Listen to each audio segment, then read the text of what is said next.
Welcome, welcome.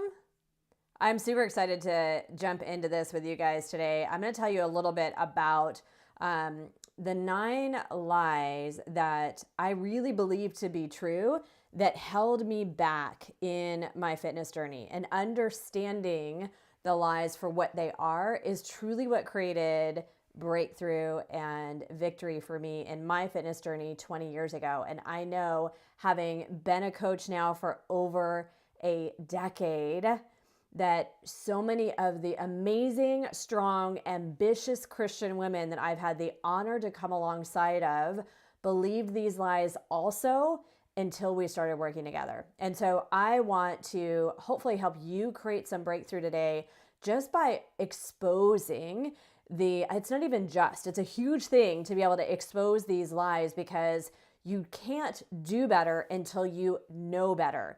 And these lies, if not, I was going to say if not one, there's at least one, probably close to all 9, that you might be believing to be true, and you just have held them for so long that they're as true to you as the sky is blue. And so when you understand and you know better, then that creates the breakthrough for you to step into even greater sense of personal power, embodiment of taking your power back. Fair enough? So as you're joining live, type live. If you're catching the replay later, type replay.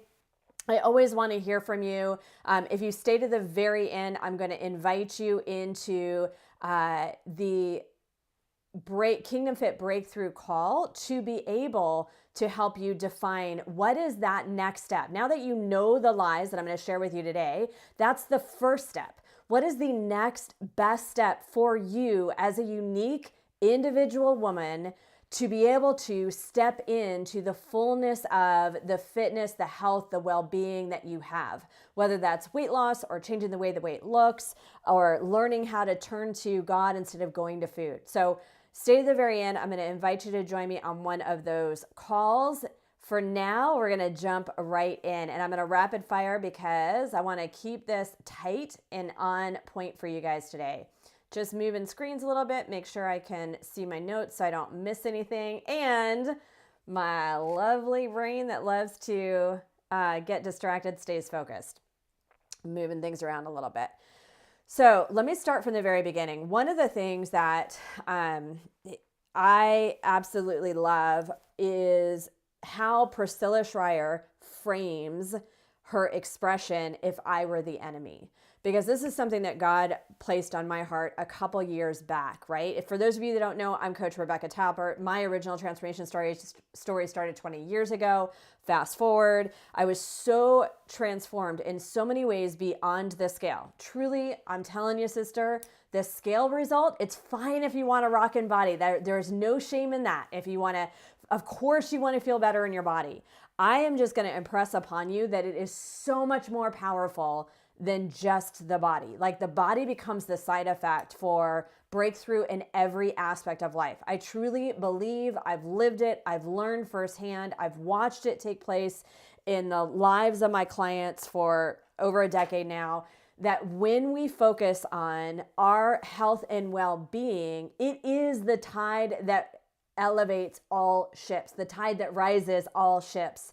And so I believe God really has brought this front of mind for me, or especially like dialed in this message for me over the last couple of years, that one of the biggest schemes of the enemy is to tell us these lies, right? The enemy for me is either the enemy itself as written in God's word in the Bible, and or our own stinking thinking, or certain aspects of society. And the enemy's used both of the other two to amplify and keep us hindered. You're strong, you're powerful, you're a waymaker, you are the person that everyone else comes to, because that's the kind of women that I vibe with and that I tend to attract, and I love y'all, right? So I know who you are, and you know who you are. And yet, imagine how much more is available for you when your health and your well-being is dialed in, when you feel like really, I was going to say radically strong from the inside out. Those might not be the best words, but the truth of embodying that feeling of authentic confidence, of the feeling comfortable in your body, beyond comfortable, feeling energetic to where you walk into a room and from a position of just humbled confidence, it creates this energy that people know, yes, you're set apart because of Jesus, but also you've done your part. You are the embodiment of health. You are the reflection of the abundance that his word says is for us in all things. Our health, our well-being, the way you feel about your body, the way you move in your body isn't excluded from that category. It is in all things that we are called to live in abundance and to experience abundance and to receive in abundance and then give from a position of overflow, not giving from a position of everybody else first. That kind of leads me to the first point in that if I were to frame it in Priscilla Schreier's words, if I were the enemy, that's the phrase that she uses, if I were the enemy, right? So if I were the enemy from a health and fitness view, I would tell you that self-care is selfish because I know as the enemy that you are only able to give your best when you are at your best. And I know you've heard that saying 1,000 times, but sister, are you living it out? Are you practicing it? Are you practicing self-care in giving yourself some time and some attention and some space so that you can pour into yourself, so that you can then pour out to others from a position of overflow versus you trying to pull from the bottom of the cup, right? That's lie number one, is that self-care is selfish. Number two is normalizing carrying extra weight and feeling uncomfortable in your body, especially in the United States, where over 70% of the population is overweight. And if you don't know my story, I have struggled too. So I am able to speak from a position of experiential knowledge and empathy. One of the things that people get wrong about me is that I've always been fit, or that it's easy for me. It's always been easy for me, or even that it's easy now. I'm not going to go into that right now, but I'm going to ask you to trust me. It wasn't then, it's not now. But I've built the skills and the habits that I now get to teach forward so that I do. Yes, I created this body that I never expected, and I have sustained a variation of it without too many huge shifts. Except for the last, I was going to say in my 40s, over 40s, there was a little bit more of a shift with hormone changes and lifestyle and all that kind of stuff, but still within that range, right? For 2 decades. Fair enough? And you can too. What we need to understand is these lies. And the second one being that normalizing that it's okay to feel uncomfortable in your body all the time and that it is no big deal is a straight up lie. It is a big deal. It's a big deal because if you slow down enough and get real with yourself and think about what is it costing you to feel uncomfortable in your own body. For me, when I was uncomfortable in my body, I know that as great of a mom as I thought I was at the time, I was also hiding and not showing up in pictures. I would volunteer to take pictures. As a result, I don't have before pictures. I have one picture from after I lost 30 pounds. I don't have a lot of pictures of me and my son when he was little because I wasn't comfortable being in the picture. I would show up and get things done, but I also knew we weren't necessarily enjoying all the pool parties or the activities. I know that if you were to transfer that now, as I have seen through the lives of my clients being an entrepreneur for 13 years and in that space, for you, it might look like in this season, not showing up live on camera as often as you really want to be. Because you know the more you show up, the more you get your message out there, the more you glorify God, the more people are helped. And the natural result, I think it is, John Maxwell says, the more people you help, or no, it's not John Maxwell, I just drew a blank. Anyway, the more people you serve, the greater you receive. It's all about serving others. But if you're hiding because you're uncomfortable in your body, then you're not showing up to the greatest of your potential. You're getting it done. You're already creating success. But how much more would be possible if you felt amazing? What else would you be doing? And what is it costing you? And this is the powerful question I ask women to get real about, is what is it costing you to feel uncomfortable? I really invite you to journal that out. Not from a place of condemnation, but a place from slowing down long enough to get real with yourself so that you stand for yourself and for the others that are impacted now, and how much better their experience with you or their interaction or the women that you're meant to help are missing out on you because you aren't showing up as much as you want to because you don't feel comfortable. All right, that's lie number 2. I gotta rapid fire through these. Healthy at any weight. Somebody messaged me the other day and I lovingly said, are you open to something that's a little hard to might be a little hard to hear? And again, I am a truth-telling coach. And so if that rubs you the wrong way, then I'm definitely not the right person for you.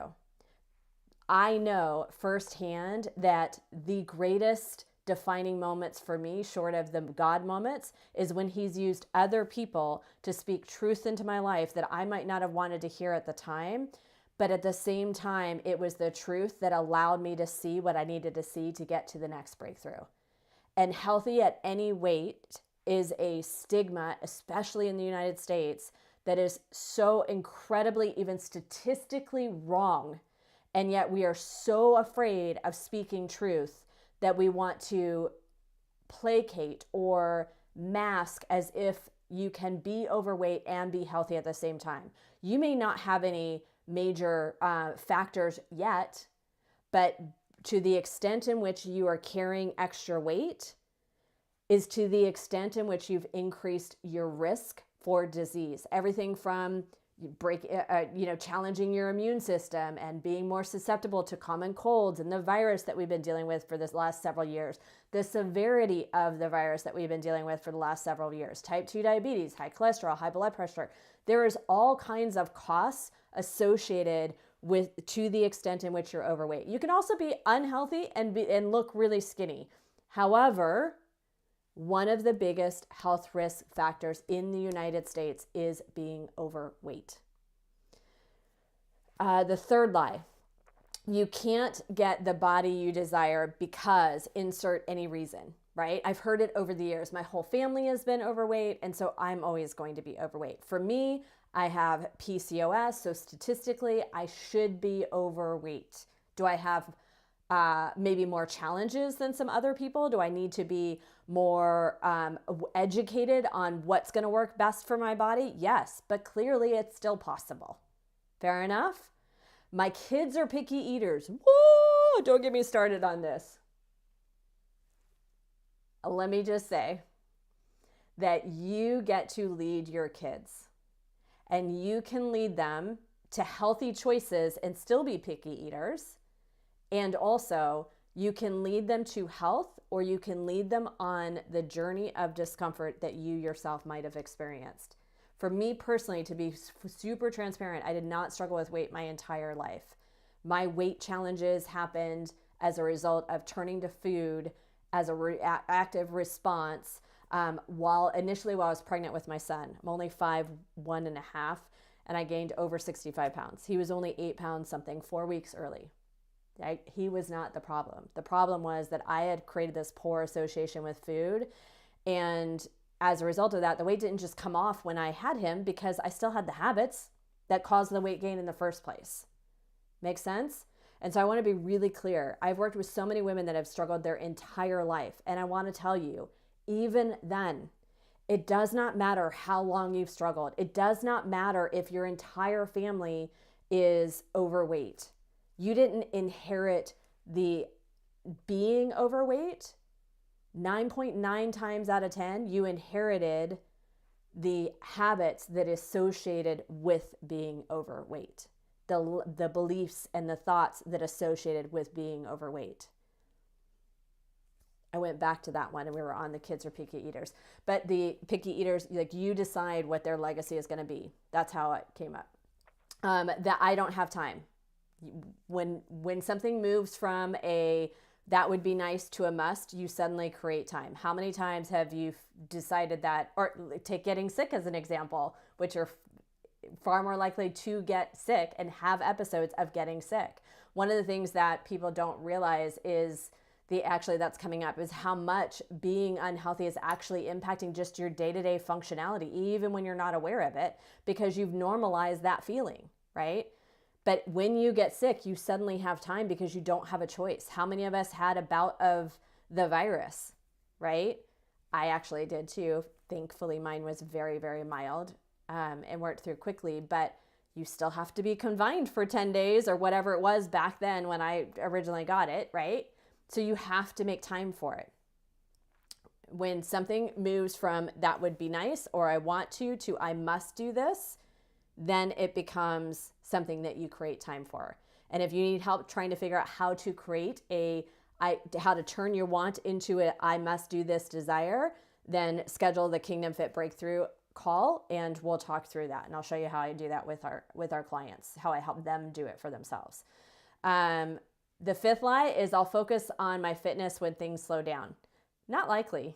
It's kind of like you hear the story about tithing. If you aren't a good steward of a little, when you have a little, you're not going to be a great steward when you have a lot. And so, yes, seasons come and go.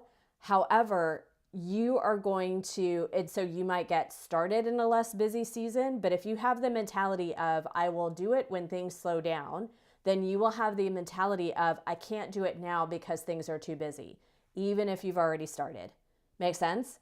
So instead, adopt the understanding that I get to like being busy. The holiday season is the best time to figure it out. It becomes the reason because you help reduce your stress, help reduce your anxiety. You start the year feeling empowered. You get to learn how to, well, if you're in one of my programs, you get to learn how to navigate the holidays, enjoy your favorite foods, and not feel like I was talking to my clients about this, not feel like the stuffed turkey, right? I'm so proud. Shameless plug for all of my amazing clients. I got so many messages saying, I was so mindful. I enjoyed a little bit of everything, or I enjoyed this, my favorite whatever, but I did so in moderation and mindfulness. And I didn't feel like the stuffed turkey. I didn't feel like I had to unbutton my pants after every meal. Like you get to figure out how to do that too, because I can teach you, but that's not what this is about. Number 6, using food as a reaction to emotion is normal, and that it doesn't impact your personal relationship with God. And I want to tell you, I believed this lie until I still believed this lie until maybe 6 or 7 years ago. So well into my fitness journey, well into being super fit, I was still struggling with emotional eating.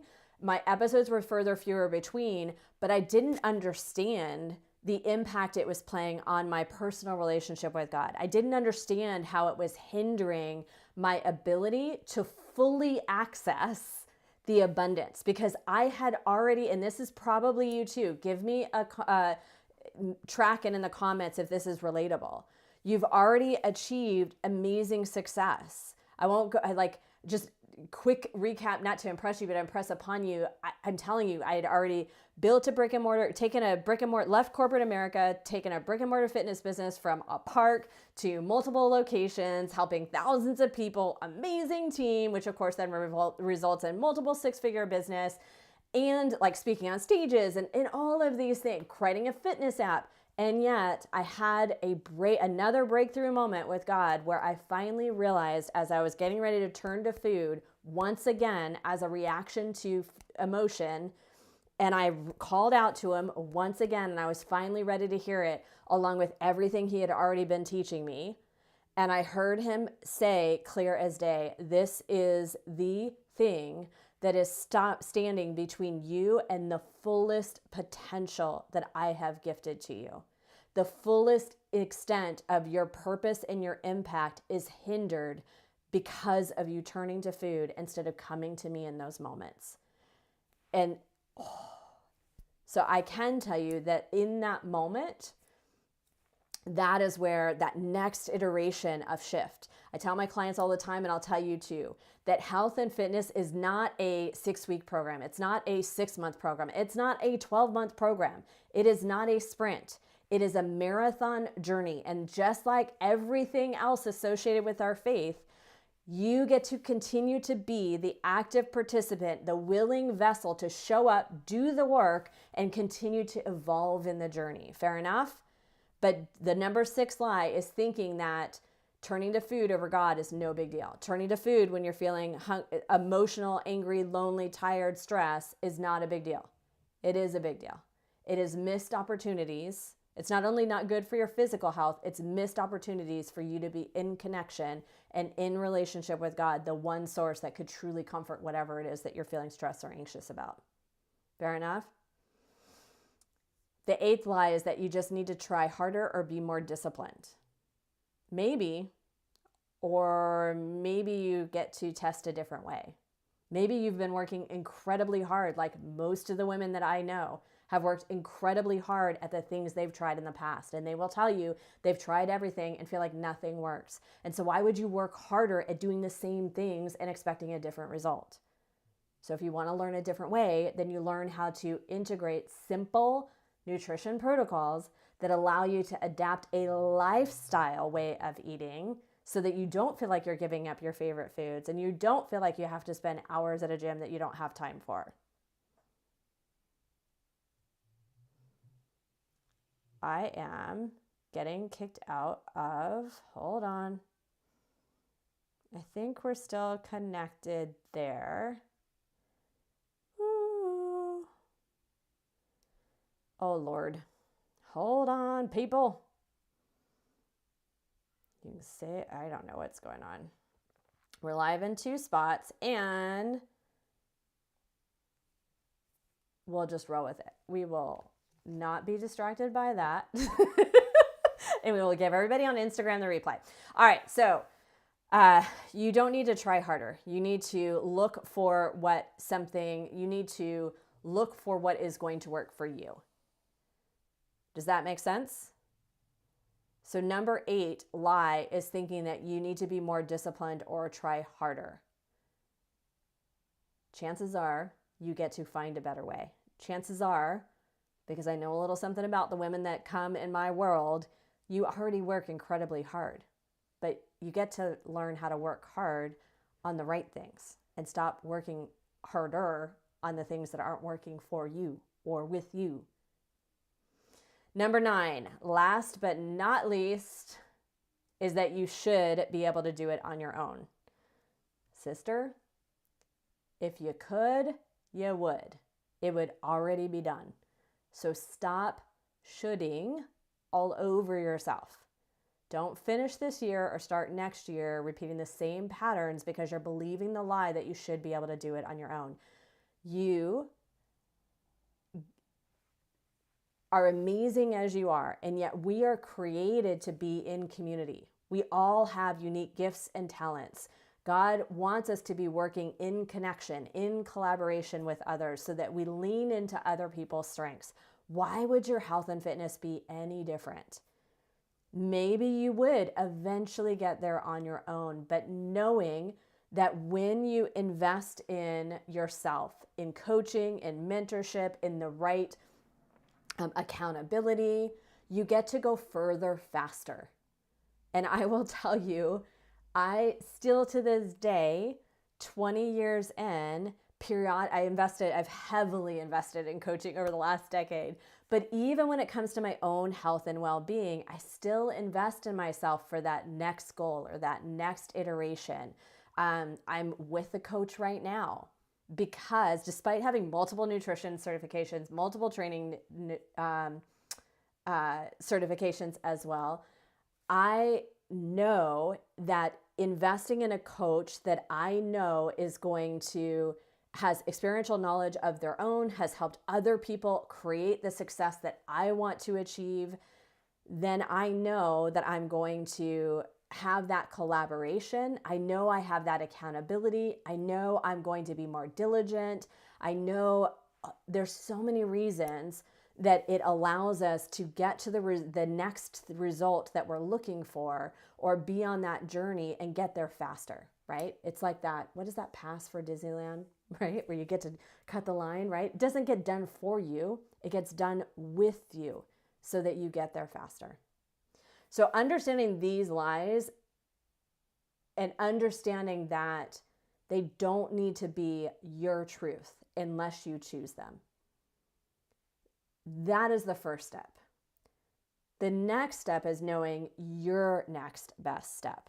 What is going to work for you specifically based on your unique circumstances, based on your lifestyle, your likes, your dislikes, knowing what that next step is, or knowing what that is your best next step, right?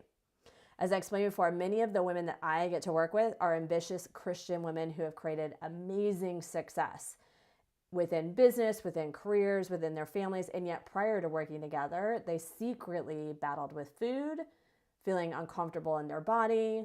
And no matter how great of impact they've had to date, they still were going to bed at night, beating themselves up over food choices, and did they get enough done that day?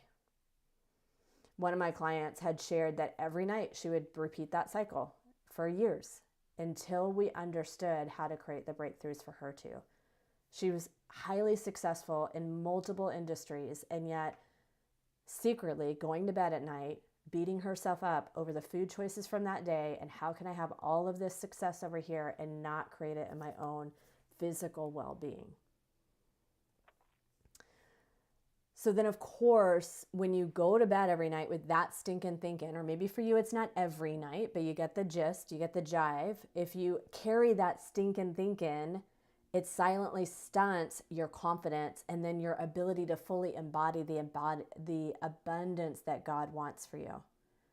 And it's not for lack of trying. The women that I've worked with, just like we talked about before, would tell you that they've tried everything, whether it be keto, pills, shots, doctor approved, quote unquote, products and systems. I've worked with so many clients that have gone through the pain of weight loss surgery, and yet they'd lose the weight, but sooner or later they'd gain it back. And this cycle continues year after year until, for my clients, it stopped when they decided to stand for themselves and get help, learning how to go from food frustrations to food freedom, learning how to go from emotional eating to empowered eating, learning how to go from that cycle of self-care setbacks. You're on track with all the things for a period of time, and then something happens and you stop the habits, so then the weight starts coming back.